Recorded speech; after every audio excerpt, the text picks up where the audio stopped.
Hi everyone. In the previous classes, we discussed the departmental undertakings, statutory corporations, and the government company. And today's class, we are going to discuss about the changing role of public sector. ಸಾರ್ವಜನಿಕ ರಂಗದ ಬದಲಾಗುತ್ತಿರುವ ಪಾತ್ರಗಳನ್ನು ನೋಡೋಣ. In this class, we are going to discuss the role of government for doing the business and how that has been changed. Okay, we all know that the government participation in business and economic sectors of the country. Okay, and the public sector was mainly aiming at providing the services. Okay, and in this class we are going to study about the role of public sector in detail. Okay, at the time of independence, it was expected that the public sector enterprises would play an important role by participating in the business to achieve certain objectives. Okay, the public sector enterprises which aims at development of the infrastructure facilities for the other sectors of the economy. Okay, and at that time the private sector was unwilling. They are unwilling to invest in those projects which incurs huge investments and consumes long period. Okay, now what the government do?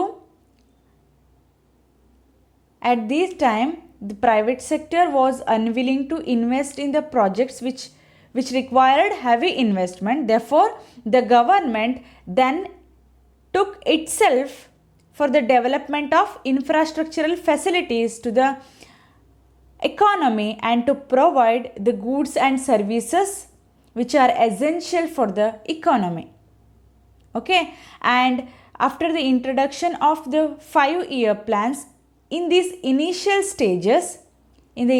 stages of 5-year plan, which gave more importance for the public sector, and after the introduction of new economic policies, the role of public sector was redefined. Okay, here the public sector enterprises has to play active role and to compete with the private sector companies in the same industry. Therefore they were also accountable for the losses and return on investment. If this public sector making losses continuously, this matter is referred to the BIFR. What do you mean by BIFR? Board for Industrial and Financial Reconstruction. Okay, if the public sector incur losses for the continuously, this matter will refer to the BIFR. They will decide whether to shut down the business or to continue. Okay, this BIFR will set up the various committees to study the working inefficiency of the public sector units. Okay, they will prepare the report on which how to increase the efficiency and profitability. Okay, they will find the reason for the continuous losses and they will prepare the report and they will suggest how to improve the working efficiency and to make the profitability.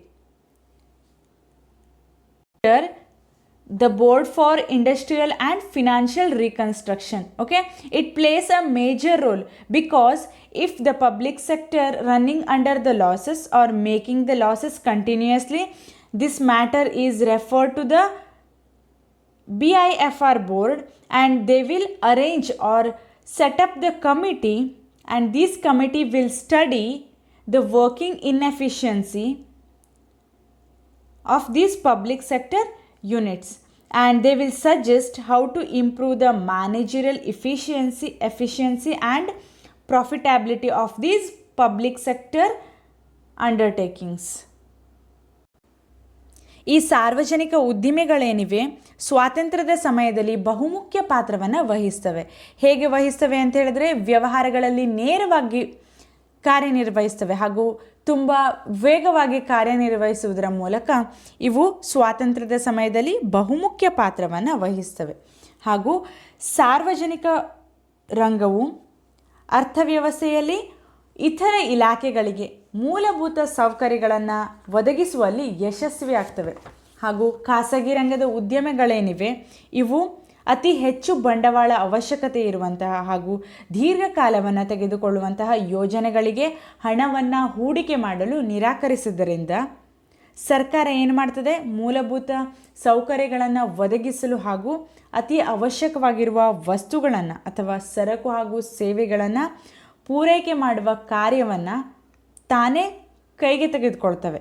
ಅರ್ಥ ಆಯ್ತಾ? ಇಲ್ಲೇನು private sector ಅಂದ್ರೇನು, ಖಾಸಗಿ ರಂಗದ ಸಂಸ್ಥೆಗಳೇನಿದ್ದಾವೆ ಅವು ಅತಿ ಹೆಚ್ಚು ಬಂಡವಾಳ ಅವಶ್ಯಕವಿರುವ ಹಾಗೂ ದೀರ್ಘಾವಧಿ ತೆಗೆದುಕೊಳ್ಳುವ ಯೋಜನೆಗಳಿಗೆ ಹಣವನ್ನು ಹೂಡಿಕೆ ಮಾಡಲು ನಿರಾಕರಿಸಿದ್ರಿಂದ ನಮ್ಮ ಸರ್ಕಾರ ಏನು ಮಾಡ್ತದೆ, ನಮ್ಮ ಅರ್ಥವ್ಯವಸ್ಥೆಗೆ ಮೂಲಭೂತ ಸೌಕರ್ಯಗಳನ್ನು ಒದಗಿಸುವ ಸಲುವಾಗಿ ಹಾಗೂ ಅಗತ್ಯವಿರುವಂತಹ ಸರಕು ಸೇವೆಗಳನ್ನು ನೀಡುವ ಸಲುವಾಗಿ ಇದು ಬಹುಮುಖ್ಯ ಪಾತ್ರವನ್ನು ವಹಿಸ್ತವೆ ಅಂತ ಹೇಳ್ಬೋದು. ಹಾಗೆ ಪಂಚವಾರ್ಷಿಕ ಯೋಜನೆಗಳು ಆರಂಭವಾಗುತ್ತಿದ್ದಂತೆ ಇದರ ಪ್ರಾರಂಭಿಕ ಹಂತದಲ್ಲಿ ಇವು ಸಾರ್ವಜನಿಕ ರಂಗದ ಉದ್ದಿಮೆಗಳಿಗೆ ಬಹುಮುಖ್ಯವಾದಂತಹ ಪ್ರಾಮುಖ್ಯತೆಯನ್ನು ನೀಡ್ತವೆ.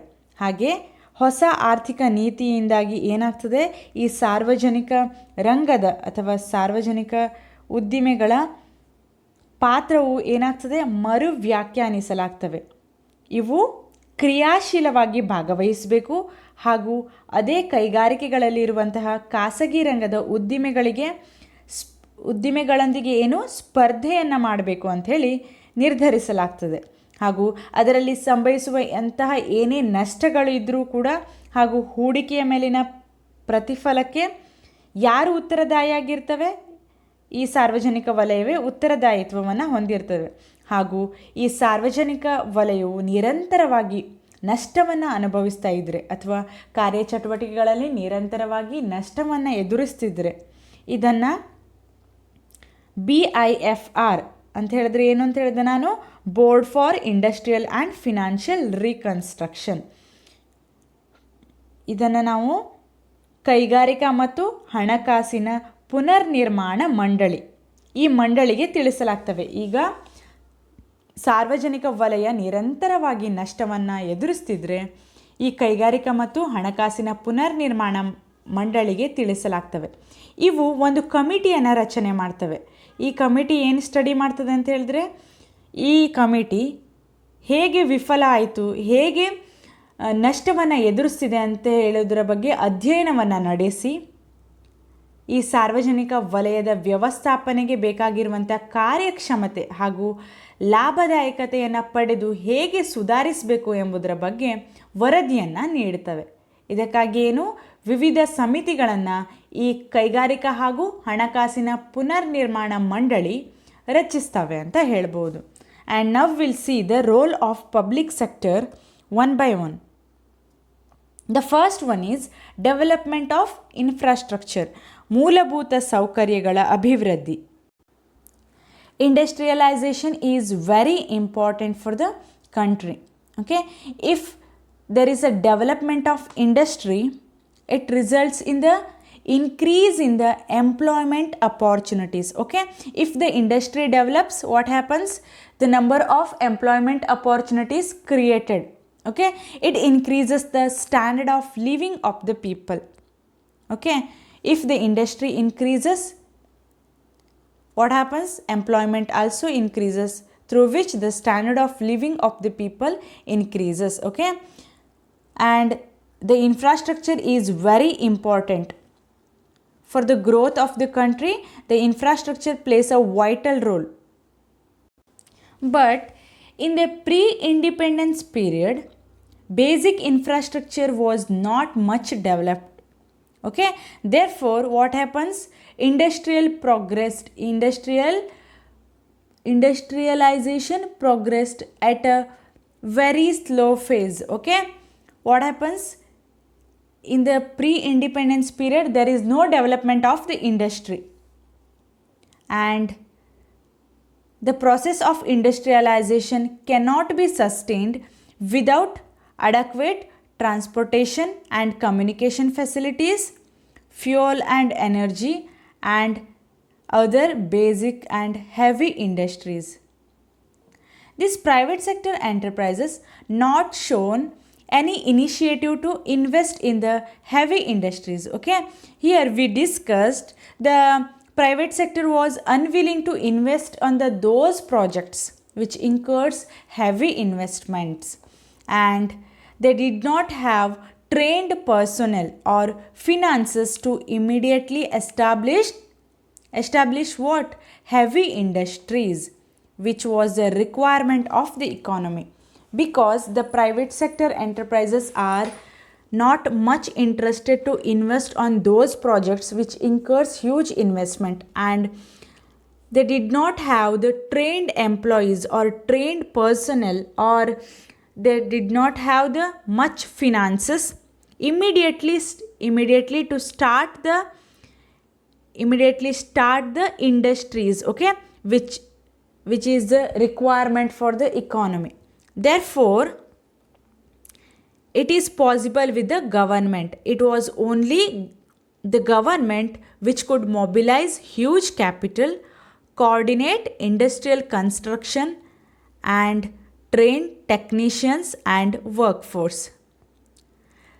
Rail, road, sea, and air transport was the responsibility of the government, and their expansion has contributed to the industrial development and which ensured the future economic growth, we can say.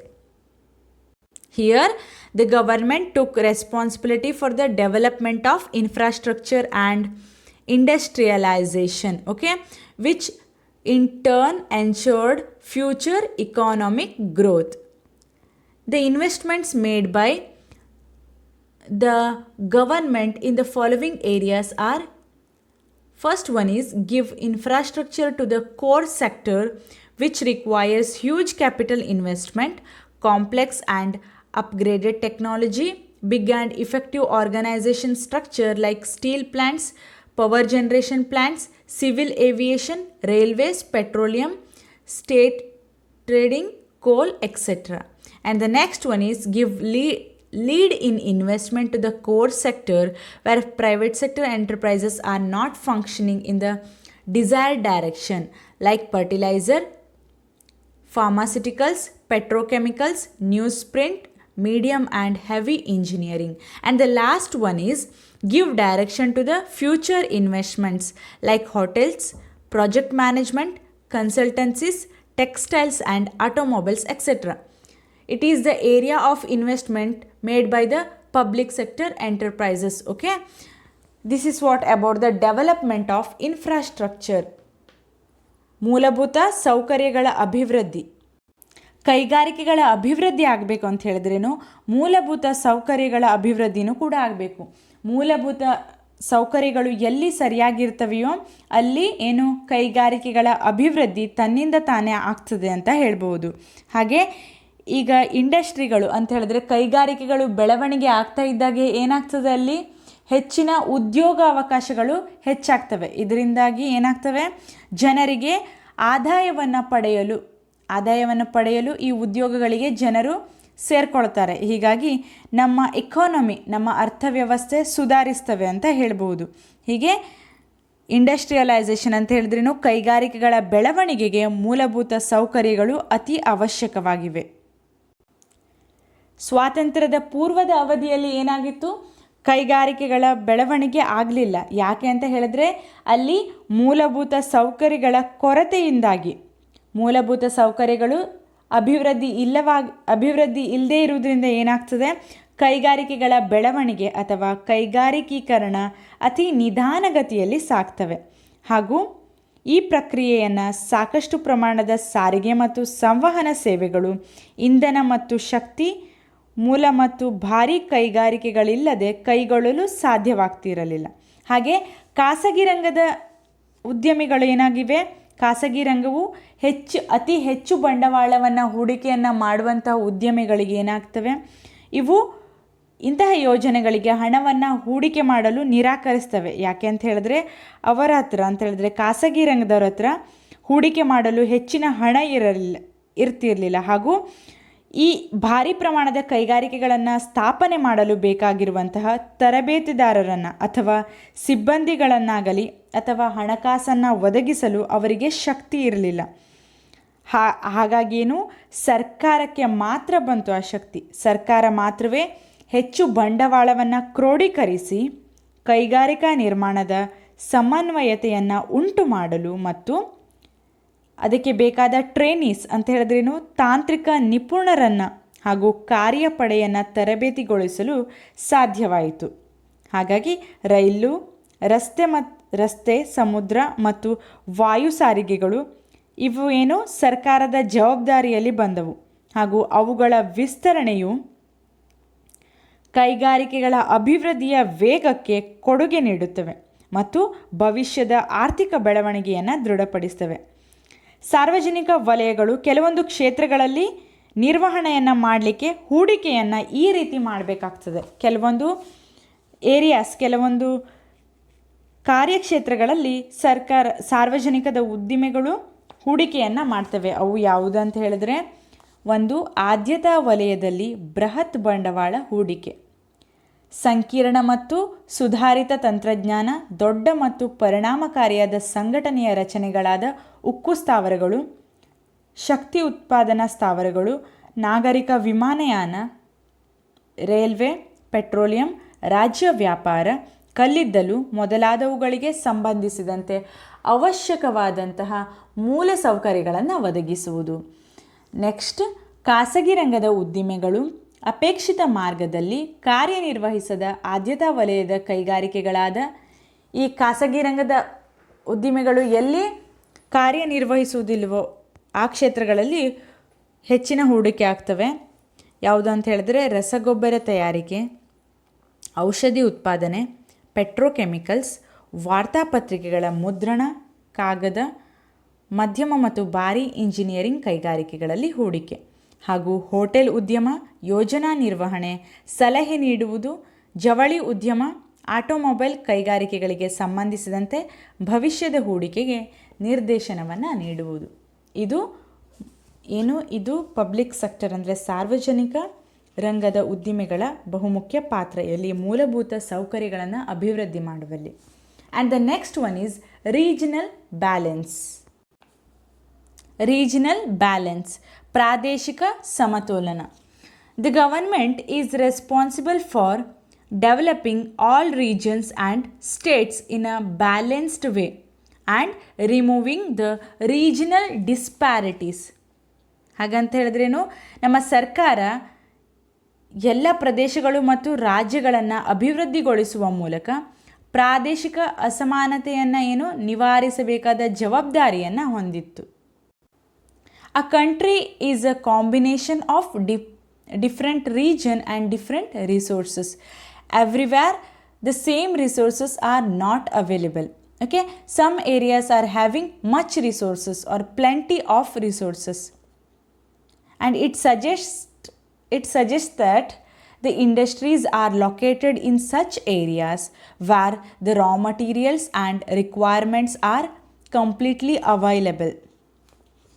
The government undertakes the step to balance the region, They started to give more opportunities to the industrialists and the private people to start the business in such places where there is no industry. Okay? And if they start the industry in such areas where there is no industry, if they start the industry in those areas, the government started providing more subsidies like raw materials at low cost or imposing the less tax to encourage the industrialists so that they start the industry in those regions. The government taken step to balance the different regions. after 1951, the government laid down in its 5-year plans, okay, it gave more attention to those regions which were lagging behind, and the public sector industries were set up in those areas, okay. 4 major steel plants were set up in the backward areas to accelerate the economic development.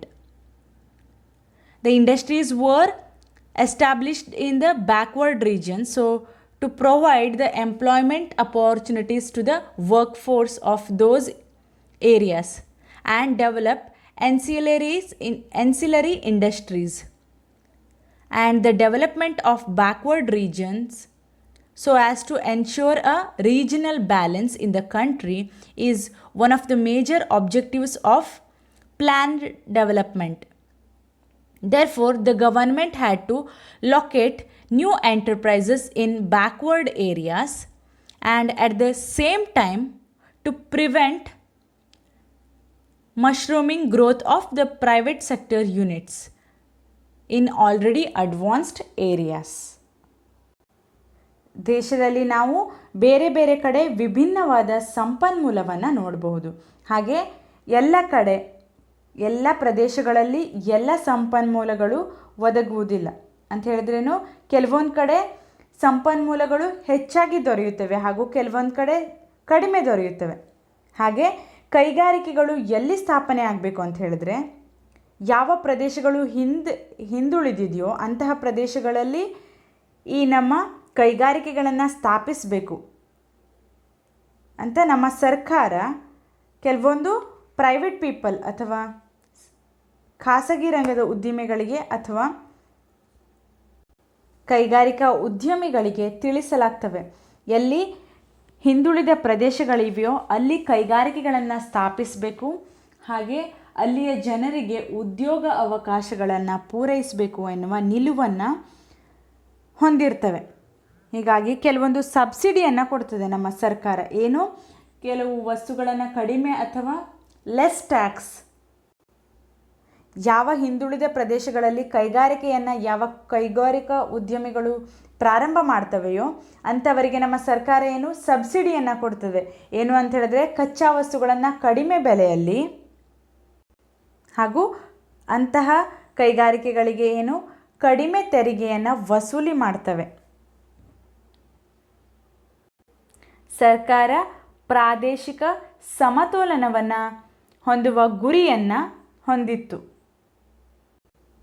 1951ರ ನಂತರ ತನ್ನ ಪಂಚವಾರ್ಷಿಕ ಯೋಜನೆಯ ಅಡಿಯಲ್ಲಿ ಕೈಗಾರಿಕಾ ಬೆಳವಣಿಗೆಯ ಆಗದೆ ಹಿಂದುಳಿದಿರುವಂತಹ ಪ್ರದೇಶಗಳಿಗೆ ಹೆಚ್ಚಿನ ಗಮನವನ್ನು ನೀಡಬೇಕು ಅಂಥೇಳಿ, ಹಾಗೆ ಅಂತಹ ಸ್ಥಳಗಳಲ್ಲಿ ಉದ್ದೇಶಪೂರ್ವಕವಾಗಿ ಸಾರ್ವಜನಿಕದ ಉದ್ಯಮಿಗಳನ್ನು ಸ್ಥಾಪನೆ ಮಾಡಬೇಕು ಎಂದು ತಿಳಿಸಿತು. ಹೀಗೆ ಹಿಂದುಳಿದ ಪ್ರದೇಶಗಳಲ್ಲಿ ಆರ್ಥಿಕ ಅಭಿವೃದ್ಧಿಯನ್ನು ಹೆಚ್ಚಿಸಲು ಹಾಗೂ ಜನರಿಗೆ ಉದ್ಯೋಗ ಅವಕಾಶಗಳನ್ನು ಒದಗಿಸುವ ಸಲುವಾಗಿ ಮತ್ತು ಸಹಾಯಕ ಕೈಗಾರಿಕೆಗಳನ್ನು ಅಭಿವೃದ್ಧಿಪಡಿಸಲು 4 ಪ್ರಮುಖ ಉಕ್ಕಿನ ಕೈಗಾರಿಕೆಗಳನ್ನು ಸ್ಥಾಪನೆ ಮಾಡಲಾಗ್ತವೆ. ಈ ಉದ್ದೇಶಗಳು ಸ್ವಲ್ಪ ಮಟ್ಟಿಗೆ ಸಾಧಿಸಲಾಯಿತು, ಹಾಗೆ ಹೆಚ್ಚಿನದು ಹಾಗೆ ಉಳಿತು.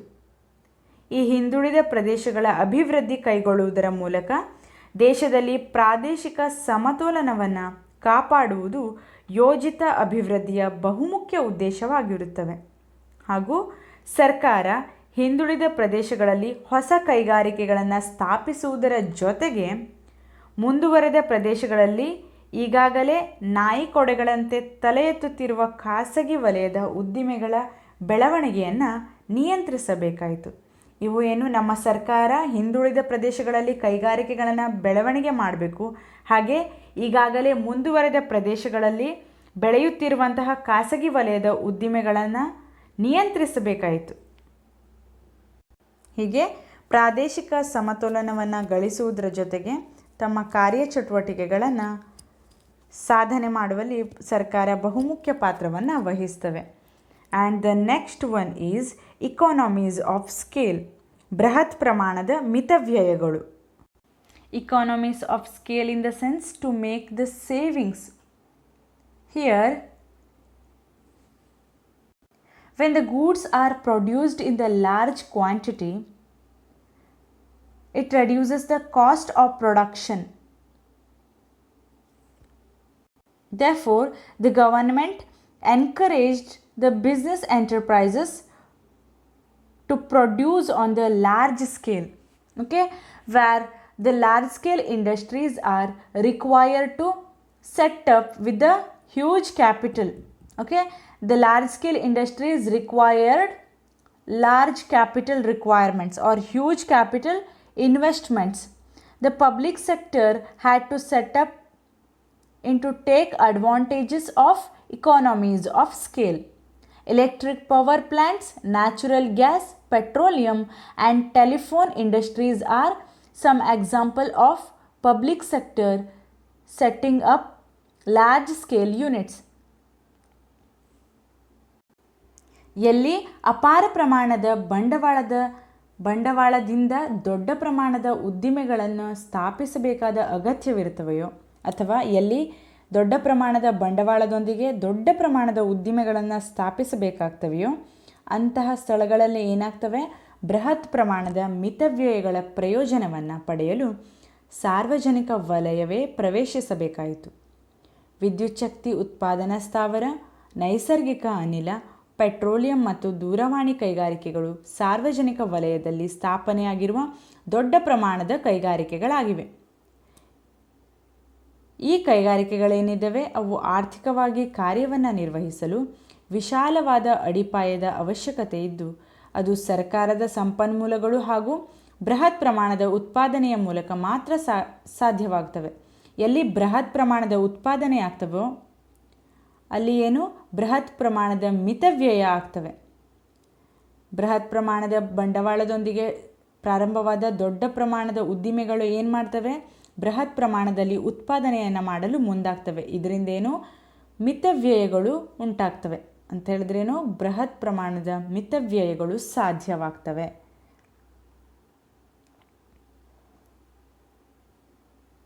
And the next one is check over concentration of economic power. ಆರ್ಥಿಕ ಬಲದ ಕೇಂದ್ರೀಕರಣಕ್ಕೆ ತಡೆ. In the private sector enterprises, what happens? There are very few industrial houses. They are willing or they are interested to invest in the heavy industries. As a result, what happens? The wealth gets concentrated in the few hands and monopolistic practices are encouraged. Okay, and here inequalities in the income increases, and which is not good sign for the economy. Hence the public sector is able to set the large industries which requires heavy investment, and thus the income earned by those industries are shared by the large number of employees and workers. It prevents the concentration of wealth and economic power in the private sector. ಖಾಸಗಿ ವಲಯದಲ್ಲಿ ಏನಾಗ್ತವೆ ಅಂತ ಹೇಳಿದ್ರೆ, ಕೆಲವೊಂದು ಕೈಗಾರಿಕೆಗಳು ಭಾರೀ ಕೈಗಾರಿಕೆಗಳಲ್ಲಿ ಹೂಡಿಕೆಯನ್ನು ಮಾಡಲು ಆಸಕ್ತಿ ತೋರಿದರೂ ಸಹ ಇದರಿಂದ ಏನಾಗ್ತದೆ, ಸಂಪತ್ತು ಕೆಲವೇ ಜನರ ಕೈಯಲ್ಲಿ ಕೇಂದ್ರೀಕರಣವಾಗ್ತವೆ ಹಾಗೂ ಇವು ಏಕಸ್ವಾಮ್ಯ ಪದ್ಧತಿಗೆ ಉತ್ತೇಜನ ಮಾಡಿದಂತೆ ಆಗುತ್ತವೆ. ಇದು ಸಂಪತ್ತಿನ ಅಸಮಾನ ಹಂಚಿಕೆಗೆ ಕಾರಣವಾಗ್ತವೆ ಹಾಗೂ ಸಮಾಜಕ್ಕೇನು ಹಾನಿಕಾರಕವಾಗುತ್ತವೆ. ಇದರಲ್ಲಿ ಏನಾಗ್ತವೆ, ಸಂಪತ್ತು ಕೆಲವೇ ಜನರ ಕೈಯಲ್ಲಿ ಕೇಂದ್ರೀಕರಣವಾಗುತ್ತವೆ. ಹಾಗಾಗಿ ಸಾರ್ವಜನಿಕ ವಲಯದಲ್ಲಿ ಹೆಚ್ಚು ಬಂಡವಾಳ ಬೇಕಾದ ದೊಡ್ಡ ಪ್ರಮಾಣದ ಕೈಗಾರಿಕೆಗಳನ್ನು ಸ್ಥಾಪನೆ ಮಾಡುವುದರಿಂದ ಏನಾಗ್ತದೆ, ಅದರಿಂದ ಬರುವಂತಹ ಆದಾಯ ಹಾಗೂ ಪ್ರಯೋಜನಗಳು ಏನು ಹೆಚ್ಚು ಪ್ರಮಾಣದ ಅಥವಾ ಹೆಚ್ಚು ಸಂಖ್ಯೆಯ ಉದ್ಯೋಗಿಗಳು ಹಾಗೂ ಕಾರ್ಮಿಕರಲ್ಲಿ ಹಂಚಿಕೆಯಾಗ್ತವೆ.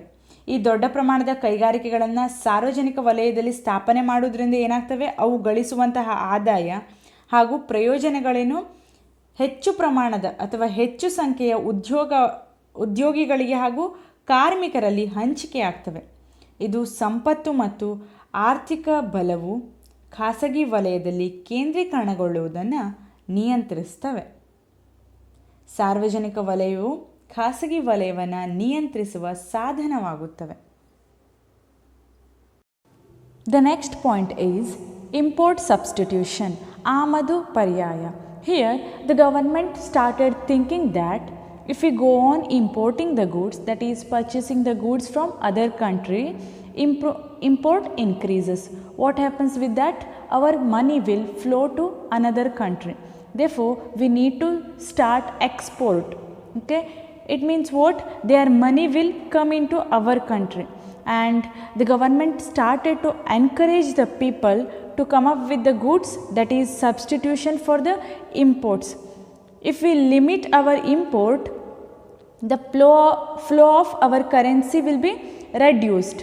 We have to increase the export, so that what happens? The foreign currency will enter into our nations. Therefore, the government encourages the people to come up with the goods, that is substitution for imports. During second and third 5-year plans, the India was aiming at self-reliant in many areas. At that time, obtaining the foreign exchange was a problem, and it was difficult for the import of heavy machinery required for the strong industrial base.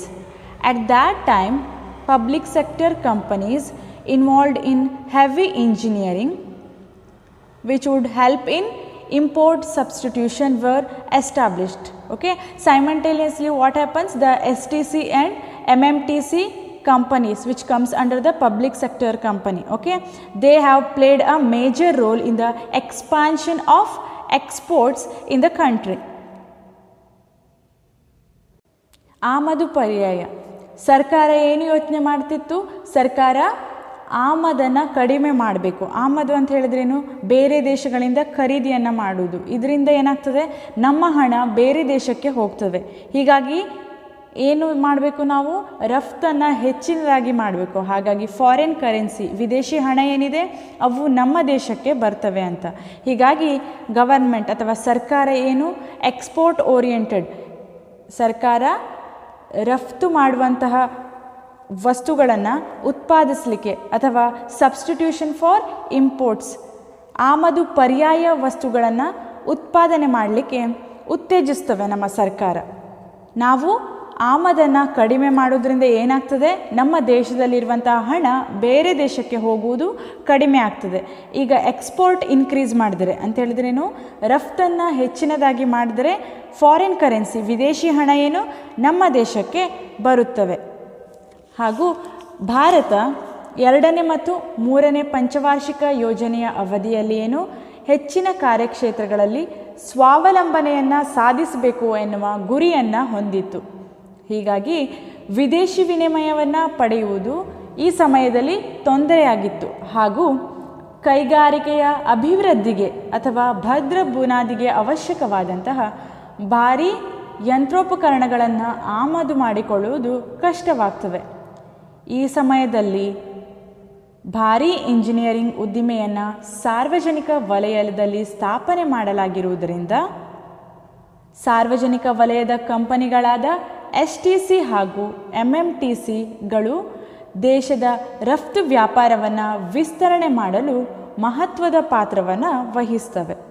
And the next one is government policy towards the public sector since 1991. ಸಾರ್ವಜನಿಕ ವಲಯಕ್ಕೆ ಸಂಬಂಧಿಸಿದಂತೆ 1991ರಿಂದ ಭಾರತ ಸರ್ಕಾರದ ನೀತಿಗಳೇನಿವೆ ಅಂತ ನೋಡೋಣ. The government introduced the new industrial policy in 1991 and which tells about the major reforms in the public sector. They are discussed below. First one is restructure and revive potentially viable public sector undertakings and close down of public sector undertakings which cannot be revived. Okay, which cannot be regained the life, they are closed. And next one is bring down the government equity in all non-strategic public sector undertakings to 26% or lower and fully protect the interest of workers. It is the main elements of government policy. Bharat ಸರ್ಕಾರ ಏನು 1991ರ ಕೈಗಾರಿಕಾ ನೀತಿಯಲ್ಲಿ ಸಾರ್ವಜನಿಕ ವಲಯಗಳಿಗೆ ಸಂಬಂಧಿಸಿದಂತೆ ಮಹತ್ತರ ಸುಧಾರಣೆಗಳನ್ನು ಪರಿಚಯಿಸ್ತವೆ. ಅವು ಯಾವುದೇ ಅಂತ ಹೇಳಿದ್ರೆ ಸಾಮರ್ಥ್ಯವುಳ್ಳ ಮತ್ತು ಅಭಿವೃದ್ಧಿಪಡಿಸಬಹುದಾದ ಸಾರ್ವಜನಿಕದ ವಲಯಗಳಲ್ಲಿ ಬರುವಂತಹ ಉದ್ದಿಮೆಗಳ ಪುನರ್ನಿರ್ಮಾಣ ಹಾಗೂ ಪುನಶ್ಚೇತನಗೊಳಿಸಲು ಸಾಧ್ಯವಾಗದ ಸಾರ್ವಜನಿಕ ವಲಯದ ಉದ್ದಿಮೆಗಳನ್ನು ಏನು ಮುಚ್ಚುವುದು ಹಾಗೂ ಅವಶ್ಯವಿದ್ದರೆ ವ್ಯೂಹಾತ್ಮಕವಲ್ಲದ ಸಾರ್ವಜನಿಕ ಉದ್ದಿಮೆಗಳಲ್ಲಿ ಸರ್ಕಾರದ ಹೂಡಿಕೆಯ ಪ್ರಮಾಣವನ್ನು 26% ಅಥವಾ ಕಡಿಮೆ ಪ್ರಮಾಣಕ್ಕೆ ಇಳಿಸುವುದು ಹಾಗೂ ಕಾರ್ಮಿಕರ ಹಿತಾಸಕ್ತಿಯನ್ನು ಸಂಪೂರ್ಣವಾಗಿ ರಕ್ಷಿಸುವುದು. In the sixth point, we will discuss the sub-points. First one is reduction in the number of industries reserved for the public sector from 17 to 8 and then to 3. Okay, here in the 1956 industrial policy, what happens? 17 industries were reserved for the public sector. Okay, in 1956 only 17 industries were reserved for the public sector, and again in 1991 it is reduced to 8. Only 8 industries were reserved for the public sector. They are atomic energy, arms and communication, mining and railways. Okay, and in 2001 only 3 industries were reserved for the public sector. They are atomic energy, arms and rail transport. Okay, it means what? The private sector could enter in all areas except these 3. Okay, sector. 1956ರ ಕೈಗಾರಿಕಾ ನೀತಿಯ ಪ್ರಕಾರ ಏನು 17 ಕೈಗಾರಿಕೆಗಳನ್ನು ಸಾರ್ವಜನಿಕ ವಲಯಕ್ಕೆ ಮೀಸಲಾಗಿ ಮಾಡಿದ್ದವು. ಅಂದರೆ 17 ಕೈಗಾರಿಕೆಗಳೇನು ಸಾರ್ವಜನಿಕ ವಲಯಕ್ಕೆ ಮೀಸಲಾಗಿದ್ದವು. ಹಾಗೆ 1991ರಲ್ಲಿ 8 ಕೈಗಾರಿಕೆಗಳನ್ನು ಮಾತ್ರ ಸಾರ್ವಜನಿಕ ರಂಗಕ್ಕೆ ಮೀಸಲಾಗಿತ್ತು. ಅವು ಯಾವುದೇ ಅಂತ ಹೇಳಿದ್ರೆ ಅಣುಶಕ್ತಿ, ಯುದ್ಧೋಪಕರಣ ತಯಾರಿಕೆ, ಗಣಿಗಾರಿಕೆ ಮತ್ತು ರೈಲ್ವೆಗಳು. ಇವಿಷ್ಟು 1956ರಲ್ಲಿ 17 ಕೈಗಾರಿಕೆಗಳಿದ್ವು. ನಂತರ ಇವು ಎಷ್ಟಕ್ಕೆ ಇಳಿಕೆ ಆದವು? 8 ಕೈಗಾರಿಕೆಗಳಿಗೆ ಇಳಿಕೆಯಾದವು. ಹಾಗೆ 2001ರಲ್ಲಿ ಏನು ಕೇವಲ 3 ಕೈಗಾರಿಕೆಗಳನ್ನು ಮಾತ್ರ ಸಾರ್ವಜನಿಕ ರಂಗಕ್ಕೆ ಮೀಸಲಿರಿಸಲಾಯಿತು. ಅವು ಯಾವುದು ಅಂತ ಹೇಳಿದ್ರೆ ಅಣುಶಕ್ತಿ, ಯುದ್ಧೋಪಕರಣ ತಯಾರಿಕೆ ಹಾಗೂ ರೈಲ್ವೆ ಸಾರಿಗೆ. ಹಾಗಾಗಿ ಈ 3 ಕ್ಷೇತ್ರಗಳನ್ನು ಹೊರತುಪಡಿಸಿ ಉಳಿದ ಎಲ್ಲ ಕ್ಷೇತ್ರಗಳಲ್ಲೇನು ಖಾಸಗಿ ಉದ್ಯಮಗಳು ಭಾಗವಹಿಸುವುದರಿಂದ ಇವುಗಳೊಂದಿಗೆ ಸಾರ್ವಜನಿಕ ಉದ್ದಿಮೆಗಳು ಸ್ಪರ್ಧಿಸಬೇಕಾಗ್ತವೆ. ದೇಶದ ಆರ್ಥಿಕ ಅಭಿವೃದ್ಧಿಯಲ್ಲಿ ಸಾರ್ವಜನಿಕ ರಂಗವು ಪ್ರಮುಖ ಪಾತ್ರವನ್ನು ವಹಿಸಿದವು.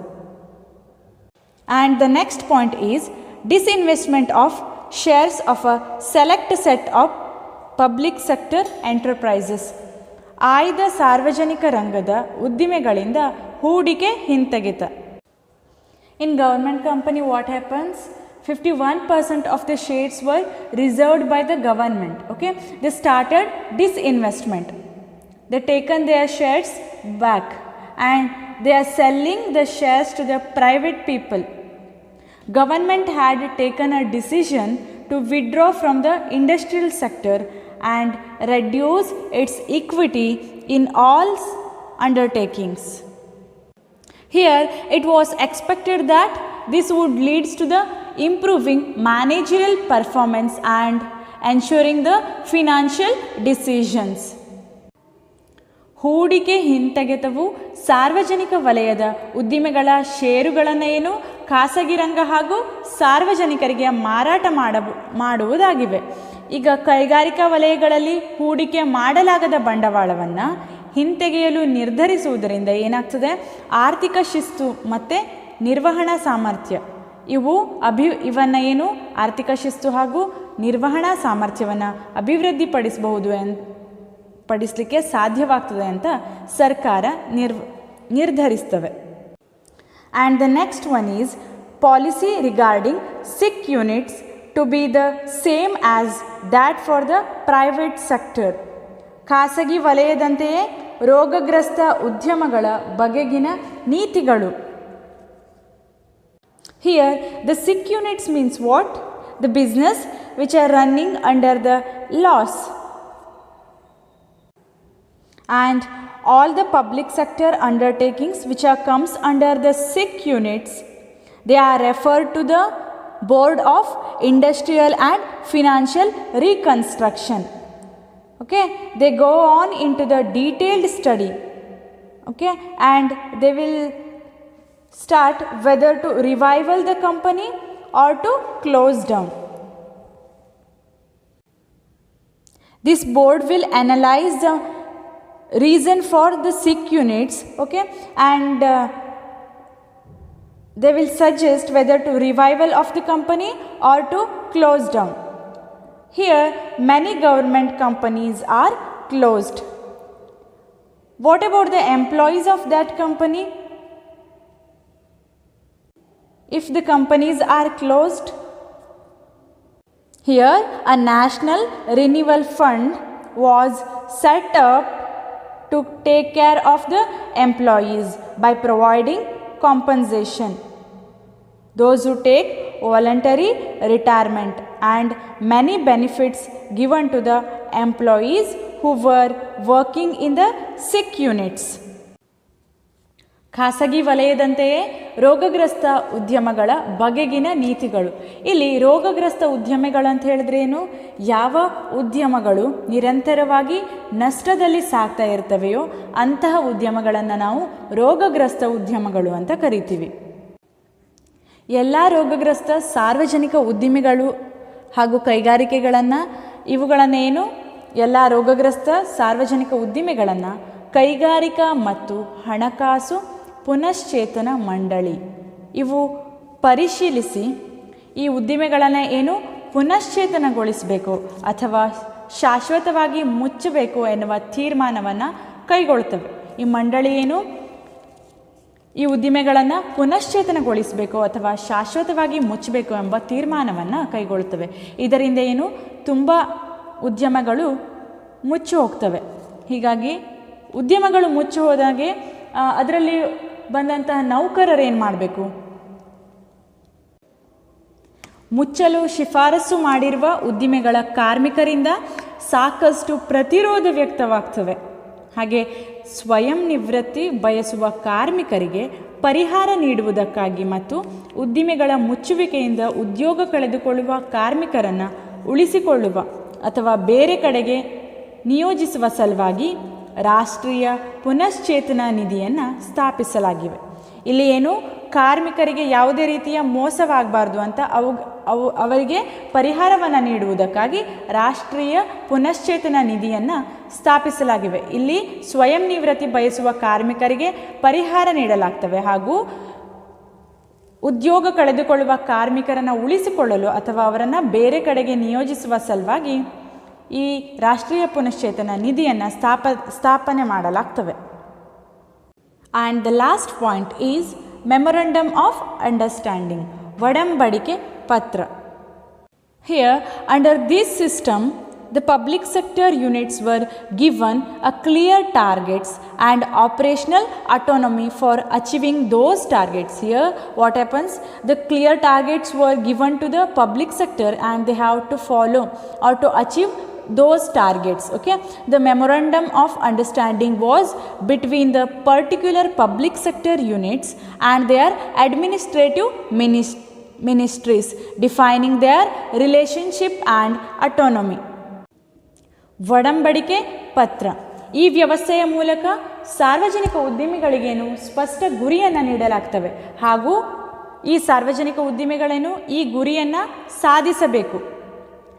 ಈ ಒಡಂಬಡಿಕೆ ಪತ್ರ ನಿರ್ದಿಷ್ಟ ಸಾರ್ವಜನಿಕ ರಂಗದ ಉದ್ದಿಮೆ ಹಾಗೂ ಆಡಳಿತಾತ್ಮಕ ಸಚಿವಾಲಯದ ನಡುವೆ ಆದ ಒಪ್ಪಂದವಾಗಿದ್ದು ಅವರ ಸಂಬಂಧ ಹಾಗೂ ಸ್ವಾಯತ್ತತೆಯನ್ನು ನಿರ್ಧರಿಸುತ್ತವೆ. This is what about the changing role of public sector. We discussed the role of public sector and how it is changed. That is, the first one is development of infrastructure, regional balance, economies of scale, check over concentration of economic power, import substitution, government policy towards the public sector since 1991. ನಾವು ಸಾರ್ವಜನಿಕ ರಂಗದ ಬದಲಾಗುತ್ತಿರುವ ಪಾತ್ರಗಳನ್ನು ನೋಡಿದ್ವಿ. ಅದರಲ್ಲೇನು ಮೂಲಭೂತ ಸೌಕರ್ಯಗಳ ಅಭಿವೃದ್ಧಿ, ಪ್ರಾದೇಶಿಕ ಸಮತೋಲನ, ಬೃಹತ್ ಪ್ರಮಾಣದ ಮಿತವ್ಯಯಗಳು, ಆರ್ಥಿಕ ಬಲದ ಕೇಂದ್ರೀಕರಣಕ್ಕೆ ತಡೆ, ಆಮದು ಪರ್ಯಾಯ ಹಾಗೂ ಸಾರ್ವಜನಿಕ ವಲಯಕ್ಕೆ ಸಂಬಂಧಿಸಿದಂತೆ 1991ರಿಂದ ಸರ್ಕಾರದ ನೀತಿಗಳು ಇವನ್ನು ನೋಡಿದ್ವಿ. In the next class will discuss the global enterprise.